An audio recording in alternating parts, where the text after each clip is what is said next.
गाडी मी धमकी वगैरे काय दिलं माझ्याकडे व्हिडिओ आहे, ह्या मॅडमकडे व्हिडिओ हा आहे. व्यक्ती येऊन ह्या मॅडमनी मला त्रास दिला, गाडी माझी इथे उभी होती, डेंजरस जागा कुठेच नाही, पण ह्या मॅडमची मनमानी चालू आहे. बघा तुम्ही बघू शकता, हे यांचे कर्मचारी सगळे, हे युनिफॉर्मवर पण नाही आहेत, कॉन्ट्रॅक्ट बेसिस आहेत हे सगळे.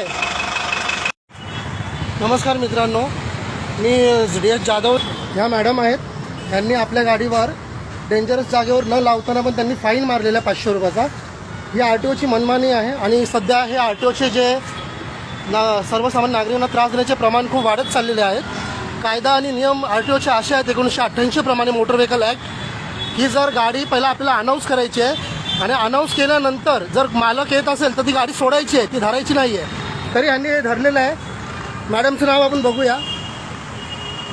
ह्यांनी माझ्याशी वादही घातला आणि मी त्यांना सांगतो वारंवार की RTOच्या नवीन नियमाप्रमाणे अनाऊन्समेंट करायची आणि गाडीचा चालक जर आला तर फाईन मारायची नाही आहे. तर हे आपण जास्तीत जास्त व्हायरल करा आणि ह्या कर्मचाऱ्याबद्दल कारवाई झाली पाहिजे आपल्याला.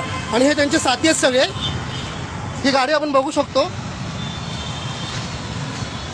500 रुपयाचा फाईन मारला आहे, ते पण विदाऊट इंटिमेशन.